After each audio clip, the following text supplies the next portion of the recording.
I use the term Viking to describe the early medieval Scandinavian peoples, specifically those of Germanic descent. Every English-speaking scholar I know of who studies this people group in question uses the same term in the same way. So I have and I will be continuing to use the term. Nonetheless, I frequently get variants of the statement, Viking wasn't a people group, it was a profession. I get these comments on my videos whenever I talk about the Vikings, Viking history, or the Viking Age. I know that posts claiming this profession thing have gone viral many times, but like a lot of the things shared by the accounts that share these kinds of posts, things are more complicated. We don't know for sure where the word Viking came from. The word Vikinger was used in the Viking Age to mean someone who would go off on seasonal raids. The term also appeared as a verb, Viking. Vikinger in the Old Norse language means man from Vik. Vik means some kind of bay. It may have meant bay in general or possibly a specific bay, Viken Bay in southern Norway. It has been suggested by some scholars that maybe the first Viking raiders came from Viken, or maybe the raiders laid in wait in sheltered coves for their victims. The etymology is unclear. Regardless of its origin, Viking is now used by scholars and historians for the entire people group in general. If you don't like it,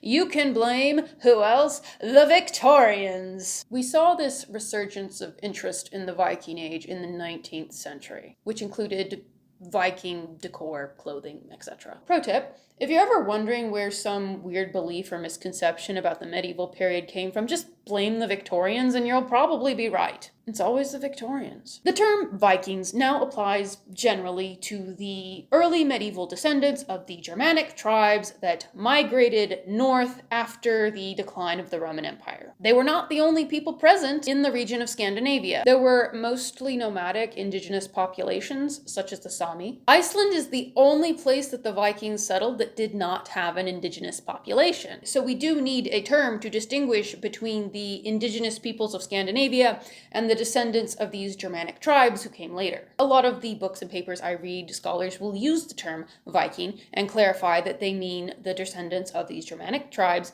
living in Scandinavia and or the Norse diaspora in Iceland, Ireland, Britain, Germany, France, Eastern Europe, etc. When you say Viking, most people have a general idea of which group you're talking about. Language is intended for communication, and the term effectively communicates, in most cases, what I am trying to convey. A more pedantic and nitpicky issue I have with the whole "it was a profession, not a people group" statement is that professions are a primarily post-industrial concept. Like I said, it's pedantic, but this is my video, so I'm going to mention it. Before the Industrial Revolution in the 1700s and 1800s, the vast majority of people were generalists, especially during the age of subsistence farming, of which the vast majority of recorded human history has been. Scandinavia is on the very edge where you can possibly survive on subsistence farming. Because of this, the Vikings could not afford to specialize. You had to grow crops, you had to have livestock, you had to fish and hunt, you had to diversify. The people who went on raids would have been a tiny minority of the population, and even most of them would have been farmers for 50 to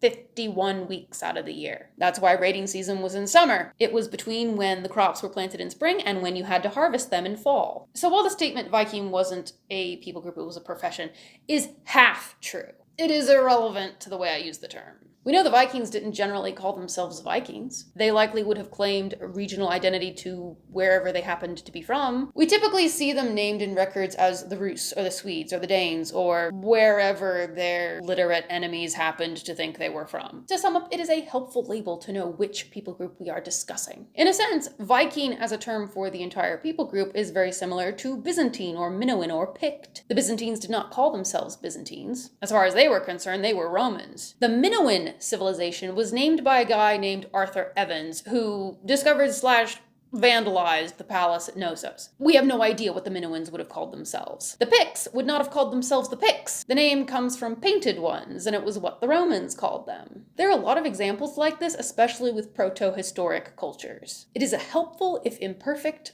labeling system for academic study. Same thing for the Anglo-Saxons, actually. They would not have called themselves Anglo-Saxons. They were a hodgepodge of Angles, Saxons, Frisians, Jutes, Franks, Britons, etc. But when I talk about the Anglo-Saxons, I am generally referring to the inhabitants of modern-day Britain who spoke Old English. You still know who I'm talking about. Like I said, these terms for labeling historic people groups are imperfect. They are still a huge help for scholars, academics, and nerds like me who want to learn more about them. In short, I have used the term Viking for a long time, and I will continue to use it. Shout out to Hurstwick. I use their resources for help fact-checking the name origins of Viking. Their book, Men of Terror, has been really helpful to me in researching Viking mindset, Viking combat, and Viking warrior culture. Also, their YouTube video on hull burning was equal parts fascinating and horrifying. Definitely check them out. Book 2 in my Viking and Anglo-Saxon inspired fantasy romance series is out now. For Bokala!